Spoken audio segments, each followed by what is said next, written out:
So hello everyone. और आज फिर हम लोग एक नॉन कंकरेंट फोर्स सिस्टम का जो प्रॉब्लम है उसको सॉल्व करेंगे। यहाँ पे बेसिकली जो कंकरेंट फोर्स सिस्टम और नॉन कंकरेंट फोर्स सिस्टम दोनों के कॉम्बिनेशन का ये प्रॉब्लम है। तो किस तरीके से हम सॉल्व करते हैं, थोड़ा सा कह सकते हैं कॉम्प्लिकेटेड है, लेकिन ज्योमेट्री अगर आपको थोड़ा सा अच्छे से आती है तो आप आसानी से इस क्वेश्चन को सॉल्व कर सकते हैं। एग्जाम्स में जो प्रीवियस ईयर्स के जो क्वेश्चन पेपर्स हैं आप देखेंगे यूनिवर्सिटी के, तो उसमें ये पूछे भी गए हैं। ठीक है, जो कि आपकी APJ Abdul Kalam technical university है। ठीक है ना, तो वहाँ से आप प्रीवियस ईयर के क्वेश्चन पेपर देख सकते हैं, तो आपको ये क्वेश्चन वहाँ पे मिल जाएगा। ठीक है, देखते हैं कैसे सॉल्व करते हैं इसको। So question is a smooth cylinder of radius 500 mm। तो हमने गिवन डाटा लिखा हुआ है साथ में। जो स्फीयर है उसका रेडियस है 500 mm, rest on horizontal plane and is kept from rolling by inclined string. एक इंक्लाइंड स्ट्रिंग यहाँ पे लगी हुई है जिससे इसको रोल करने से रोका गया है। ऑफ लेंथ 500 है 1500 एम सॉरी, ये वो ए की जो लेंथ है total this is 1500 and weight 1000 newton is hinged at A and placed against the cylinder of negligible weight। अब कह रहा है यहाँ पे कि साथ ही साथ यहाँ पर एक बार और रखी हुई है जो कि इस तरीके से अटैच है, जिसका वेट हमें गिवन है विच इज 1000 न्यूटन, और ए पॉइंट पर उसको हिंच किया हुआ है। ठीक है ना, और जैसा कि यहाँ पे बोला है कि जो सिलेंडर है उसका वेट क्या है, नेग्लिजिबल वेट है। तो हमें पता करना है जो स्ट्रिंग, ये ओए स्ट्रिंग जो है इसमें टेंशन की वैल्यू क्या होगी। तो बेसिकली यहाँ पे देखिए टेंशन कैलकुलेट करना है हमें। तो यहाँ पे दो चीजें हमें दिखाई दे रही हैं, एक स्फीयर और एक ये बार जो है, ये दोनों चीजें। तो हम दोनों का अलग अलग फ्री बॉडी डायग्राम ड्रॉ करते हैं और फिर समझने की कोशिश करते हैं कि कैसे हम इस क्वेश्चन को आसानी से सॉल्व कर पाएंगे। तो सबसे पहले तो हम बात करते हैं, ये जो ग्राउंड है यहाँ से एक रिएक्शन फोर्स जो कि इस स्फीयर को मिल रहा होगा। आप कहेंगे सर वेट तो यहाँ पे है नहीं, स्फीयर का तो रिएक्शन कहाँ से आ गया वहां पे। तो ध्यान रखिएगा, देखिए भले स्फीयर का वेट नहीं है लेकिन ये जो रॉड है इसका खुद का वेट है। तो ये रॉड जो है इसको प्रेस कर रही होगी, जिसकी वजह से ग्राउंड से इसको एक रिएक्शन फोर्स जो है वो मिलता हुआ हमें अपवर्ड डायरेक्शन में इस तरीके से दिखाई देगा। हम यहाँ पे एक हॉरिजॉन्टल और वर्टिकल डॉटेड लाइन बना लेते हैं। ऑलरेडी वर्टिकल तो फोर्स से बनी गई है, हॉरिजॉन्टल और बना लेते हैं। और साथ ही साथ आप देखेंगे कि ये जो पॉइंट है, पॉइंट सी कॉन्टेक्ट का, ये इसके ऊपर एक रिएक्शन फोर्स एक्सर्ट कर रहा होगा पॉइंट सी पर, जो कि हमें कुछ इस तरीके से दिखाई देगा और कंप्रेसिव इन नेचर होगा। कॉन्टेक्ट सरफेस के परपेंडिकुलर दोनों ही reactions, and let this is RC. ये आरसी का फोर्स जो इस पे लग रहा था वही रिवर्स होगा कहाँ पे, ये जो हमारे पास पॉइंट सी यहाँ पे दिखाई दे रहा है, ये पॉइंट आरसी कहाँ पे, रॉड के ऊपर। साथ ही साथ रॉड का खुद का सेल्फ वेट जो है उसके बारे में हम लोग अभी बात करते हैं। ठीक है, पहले इस स्फीयर के साथ जो ये स्ट्रिंग अटैच है उसमें क्या होगा, एक टेंशन की वैल्यू हमें टेंशन दिखाई देगा, तो हमने उसको इस तरीके से डिनोट कर दिया। अब साथ ही साथ ये जो बार है इसमें भी हमें इस पॉइंट पर जो स्ट्रिंग बनी हुई है वहां पे टेंशन की वैल्यू दिखाई देगी, this is capital T and this is also T. In the similar way जो रॉड है इसका खुद का जो वेट होगा वो इसके सेंटर ऑफ ग्रेविटी पॉइंट से ऐड कर रहा होगा। टोटल रॉड जो है उसका mid point, let's suppose this is the mid point capital G, जहां से इसका वेट जो है वो इस तरीके से डाउनवर्ड डायरेक्शन में ऐड करेगा। अब ध्यान से देखिए ये जो सपोर्ट है यहाँ पे, this one is a hinge support. तो यहाँ पर दो रिएक्शंस हमें दिखाई देंगे हिंज सपोर्ट पे। एक रिएक्शन तो हमने बोला like this is R a in the vertically upward direction, और साथ ही साथ एक हिंज पर हॉरिजॉन्टल रिएक्शन जिसको हमने इस तरीके से अज्यूम किया। अगर आपको इसके डायरेक्शन में कंफ्यूजन है हिंज सपोर्ट के रिएक्शन में हॉरिजॉन्टल वाले में, आप कंफ्यूज मत, मतलब आपको टेंशन लेने की जरूरत नहीं है। आप जस्ट क्या करिए वहां पे उसको ड्रॉ कर दीजिए। ठीक है ना, आर्बिट्री मान के ड्रॉ कर दीजिए। हम चेक करेंगे बाद में एग्जैक्टली कि ये वैल्यू जब आरसी की वैल्यू निकालेंगे, अगर वो पॉजिटिव आती है तो मेरा माना हुआ डायरेक्शन सही है, और अगर ये नेगेटिव आती है तो मैग्नीट्यूड तो जो हमने कैलकुलेट किया वही रहेगा और डायरेक्शन इधर ना होके रिवर्स हो जाएगा। इस तरीके से देखेंगे हम लोग, अगर जरूरत पड़ेगी। जैसे क्वेश्चन में इस रिएक्शन फोर्स को बोला नहीं गया है, हम कोशिश करेंगे कि रिएक्शन फोर्स हमें निकालने की जरूरत ना पड़े। तो हम बात करते हैं, देखिए यहाँ पर हमें दो एंगल्स की जरूरत पड़ेगी बेसिकली। एक तो ये एंगल यहाँ पे, ठीक है ना, आइदर हम इस आरसी का एंगल हॉरिजॉन्टल से या वर्टिकल से कैलकुलेट कर लें, और साथ ही साथ इस स्ट्रिंग में जो टेंशन है उसका एंगल जो है वो हॉरिजॉन्टल या वर्टिकल से कैलकुलेट कर लें। तो यहाँ पर देखिए ध्यान से, मैं कुछ पॉइंट जो है यहाँ पे एक ज्योमेट्री बनाने की कोशिश करता हूँ। देखिए ये पॉइंट ओ है हमारे पास, और पॉइंट ओ के साथ साथ यहाँ पे ये पॉइंट है सी, आपको यहाँ पे दिख रहा है। हमने यहाँ पे इन दोनों पॉइंट्स को मिलाया, और साथ ही साथ नीचे की तरफ यहाँ पे कहीं पे है एक point which is point D. ठीक है ना। इस पॉइंट डी को आगे की तरफ एक्सटेंड करिए ए पॉइंट तक, हम इसको लेके गए, और साथ ही साथ हमने सी पॉइंट से भी ए पॉइंट की तरफ इसको इस तरीके से ज्वाइन कर दिया। अब ये जो ओ ए लाइन जो है, जो स्ट्रिंग है, उसको हमने एज इट इज ड्रॉ किया, जो कि इस लाइन के अलाउंग होगी। आप ध्यान से देखिए, ये रॉड और ये ग्राउंड खुद में जो है वो टेंजेंट है सर्कल के ऊपर, तो जाहिर सी बात है अगर हम सेंटर से मिलाएंगे तो ये दोनों किसके इक्वल हो गए, रेडियस के इक्वल। तो जाहिर सी बात है यहाँ पे ये value this is also equal to R and this is also equal to R. यहाँ पे क्या हो जाएगा, and this is length of the string L. ठीक है, तो आप देख रहे हैं यहाँ से कि आसानी से जो हमें मालूम है कि रेडियस जो है जिन दोनों टेंजेंट पे क्या होगा, परपेंडिकुलर, तो ये एंगल कितना हो जाएगा, 90 डिग्री। अब देखिए इन दोनों ट्रायंगल में हम बात करते हैं, इन ट्रायंगल कौन कौन से triangle, in triangle A O C and triangle दूसरा A O D, this is A O D. क्या मिलेगा भाई हमें यहाँ से, तो अब ध्यान से देखिए OC जो है this is equal to OD which is equal to radius R। ठीक है, ऑलरेडी हमें गिवन है। OA जो है this is the common side, तो OA हमने बोल दिया यहाँ पे दैट दिस इज कॉमन। और साथ ही साथ यहाँ पर देखिए ध्यान से, ये जो एक साइड और साथ ही साथ ये जो एंगल है हमारे पास, कौन सा angle, ACO is equal to angle ADO and which is equal to 90 degree. तो यहां से हम लोग देखिए, आपने एक अपने बेसिक लेवल पे दो ट्रायंगल्स की कॉन्ग्रुएंसी के रूल्स पढ़े थे, उनमें से एक रूल आपने ये भी पढ़ा होगा, बाय राइट एंगल हाइपोटेन्यूज और side congruency rule.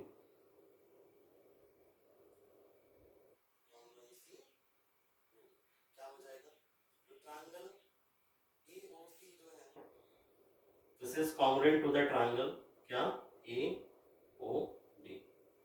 Triangle congruent होने का मतलब क्या हुआ कि दिस इंप्लाइज ये जो एंगल है, angle CAD that will be equal to angle BAO CAO, sorry this is CAO not D, CAO equal to angle DAO।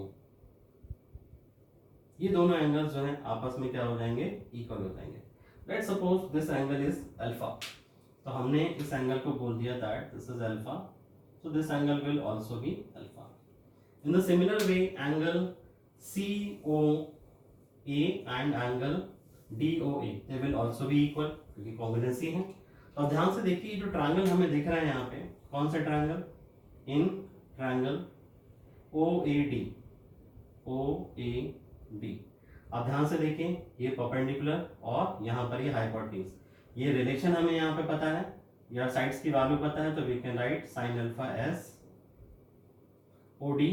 OD का मतलब क्या हुआ, रेडियस, और रेडियस हमारे पास कितना है 500, हम लिख सकते हैं R upon L and this R is equal to what, यहाँ पे लिख देता हूँ मैं sine alpha R equal to 500 mm और रेडियस हमारे पास क्या है 1500 mm, not radius, this is the length.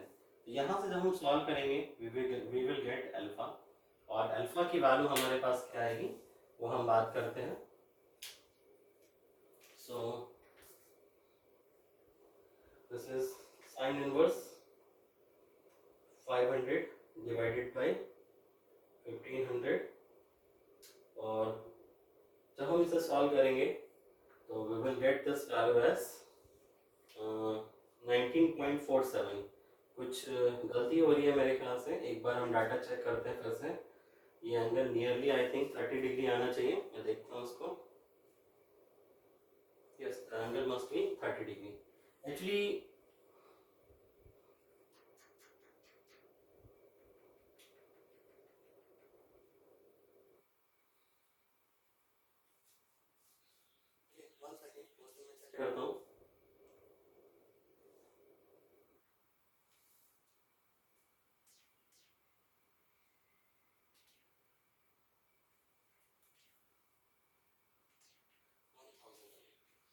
जो लेंथ है ये हमारे पास 1000 mm के इक्वल गिवन है।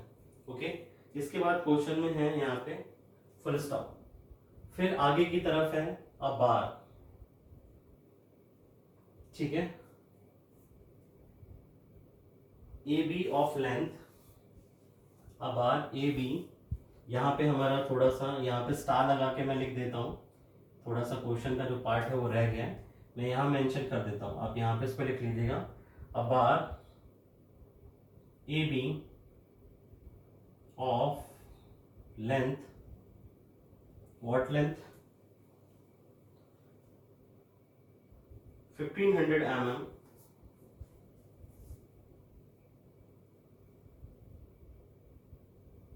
mm एंड अब यहां से आगे कंटिन्यू करिएगा, फिर ये एंड वेट 1000 न्यूटन, ये यहां से कंटिन्यू हो जाएगा आगे की तरफ, ठीक है ना। तो ध्यान रखिएगा इस चीज के लिए, क्वेश्चन में बीच में यहाँ अबार के बाद में ये वर्ड जो है इतना आपको यहाँ पे लिखना है। तो जो हमारे पास गिवन डाटा था, जैसे हमने जो लेंथ लिखी है दिस इज 1000, बार की लेंथ जो है वो हमें गिवन है यहाँ पे, जो कि कितना है, विच इज 1500। तो अभी हम आगे बात करेंगे उसके बारे में, पहले हम 1000 and this is alpha equal to 30 degree, क्योंकि यहाँ से आप देख रहे हैं साइन अल्फा इक्वल टू 1/2 आपको मिलेगा और अल्फा की वैल्यू कितनी हो जाएगी, 30 डिग्री। तो इस तरीके से ये एंगल हॉरिजॉन्टल से आपने कैलकुलेट किया यहाँ पे, this is alpha, okay, and this angle is also alpha, और यहाँ पे ये एंगल की वैल्यू अल्फा हो गई, ठीक है। अब ध्यान से देखिए इस ट्रायंगल में, ट्रायंगल AOC, तो हमारे पास ये जो RC का रिएक्शन फोर्स है वो किस लाइन के अलॉन्ग है, CO लाइन के अलॉन्ग है, ठीक है ना। तो ये जो CO सेंटर पे जो एंगल यहाँ पे बनेगा, total angle, this angle will be, this is equal to 60 degree, और साथ ही साथ जब हमारे पास अल्फा की वैल्यू 30 डिग्री है तो ये एंगल हमारे पास कितना बच जाएगा, this will be equal to 30 degree, because alpha is also 30। तो यहाँ पे देखिए हॉरिजॉन्टल से ये एंगल हमें दिख गया यहाँ पे 30 डिग्री, और इस टेंशन के लिए भी हमें एंगल की जो वैल्यू है वो मिल चुकी है। तो हमारे पास जितने भी इंक्लाइंड फोर्सेस हैं उन सभी के एंगल्स हमने फाइंड आउट कर लिए हैं। सो अब हम आगे बात करते हैं। अब ध्यान से देखिए, हमें ये दोनों ही सिस्टम, चाहे ये रॉड हो और ये स्फीयर हो, दोनों ही सॉल्व करने की जरूरत पड़ेगी। क्यों? क्योंकि जब तक ये कांटेक्ट रिएक्शन दोनों पॉइंट के बीच में जो पॉइंट ऑफ कांटेक्ट है C, यहाँ का रिएक्शन हमें पता नहीं लगता, तब तक हम फाइनली टेंशन की वैल्यू नहीं निकाल सकते। टेंशन की वैल्यू निकालने के लिए आप चाहें तो पहले इसे यूज कर लीजिए और फिर RC की वैल्यू मिलते ही इसको सॉल्व कर लीजिए, या फिर आप काम कर सकते हैं, पहले आपने इसे सॉल्व किया और उसके बाद में आपने जो नॉन कंकरेंट फोर्स सिस्टम है, यानी कि ये जो बार है AB, इसको आप सॉल्व कर सकते हैं। तो पहले हम क्या करते हैं, जो स्फीयर है इसको ही सॉल्व करते हैं। बेसिकली सिलेंडर है, स्फीयर नहीं है ये। तो for static equilibrium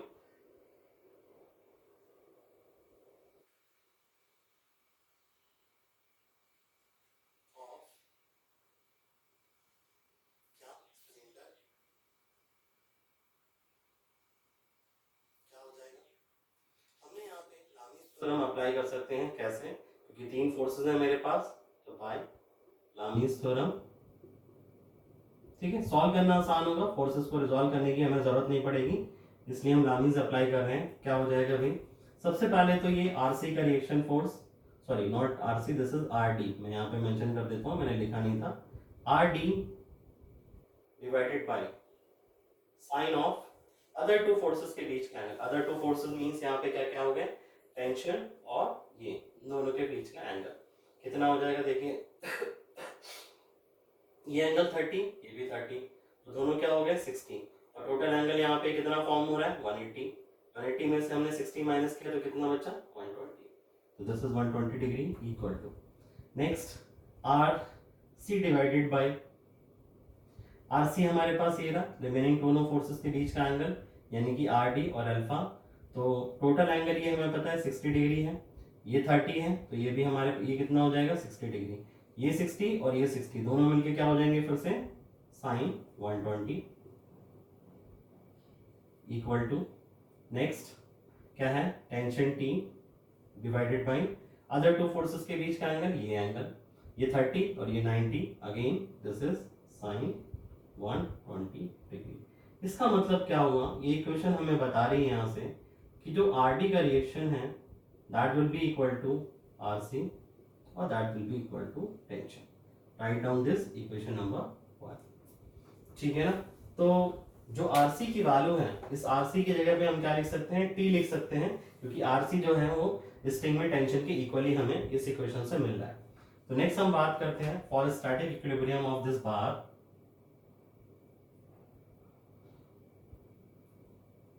for static equilibrium of bar A B,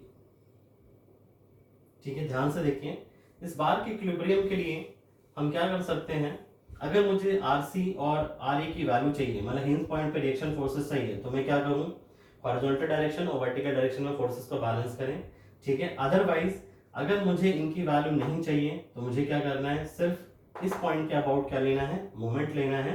तो आपके पास देखिए जो नोन चीजें हैं उनकी वैल्यूज आपको मिल जाएंगी, तो मतलब जो हमें रिक्वायर्ड होगा वो वैल्यू मिल जाएगी। देखिए कैसे, समेशन एम ए पॉइंट के अबाउट हम मोमेंट इक्वेशन लिखते हैं, और मोमेंट इक्वेशन लिखने के लिए क्लॉकवाइज मोमेंट पॉजिटिव और एंटी क्लॉकवाइज मोमेंट को हम यहाँ पे नेगेटिव कंसीडर कर रहे हैं, ठीक है। अब देखिए यहाँ पे जैसे ही हम इक्वेशन लिखेंगे ये क्या हो जाएगी इक्वेशन, सबसे पहले तो ए पॉइंट के अबाउट आर सी एक रिएक्शन फोर्स मतलब मोमेंट देगा क्लॉकवाइज, तो आर सी इंटू डिस्टेंस हमारे पास कितनी हो जाएगी ए सी, और ये जो वेट है डब्ल्यू, ठीक है, डाउनवर्ड डायरेक्शन में है, और ये हमें एंटी क्लॉकवाइज मोमेंट देगा, तो माइनस साइन के साथ यहाँ पे W इंटू ये जो डिस्टेंस है ए जी वैल्यू जो है ये हमें गिवन है, ठीक है ना।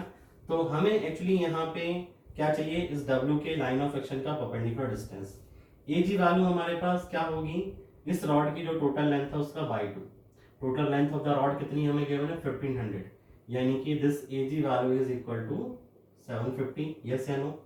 और ये टोटल एंगल हमें पता है कितना है यहाँ पे 60 डिग्री, तो ये बॉटम की जो साइड मतलब डिस्टेंस हो जाएगी इसके लाइन ऑफ एक्शन से, वो कितना हो जाएगा 750 cos 60, तो this is 750 into cos 60 degree equal to 0, और कोई भी यहाँ पे फोर्स नहीं है।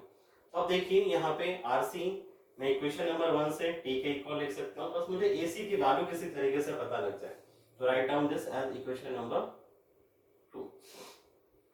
तो AC की वैल्यू हम कैलकुलेट करते हैं। अब देखिए यहाँ पे AC की वैल्यू हम कैसे निकाल सकते हैं, मैं यहीं पे मेंशन कर देता हूँ,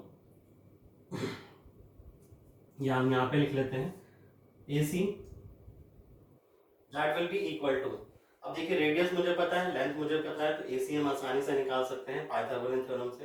this is under root of ये OA जो है एक तरीके से वहां पे का हाइपोटेन्यूज, और OA हमारा स्ट्रिंग की लेंथ के इक्वल है, तो दिस इज 1000 इसका स्क्वायर माइनस ऑफ रेडियस यानी कि 500 इसका स्क्वायर, सॉल्व करेंगे तो AC की वैल्यू हमें मिलेगी, तो this is under root of 1000 square minus 500 square, and this is 866.03 mm is the length AC। Value put करते हैं यहाँ पे फ्रॉम इक्वेशन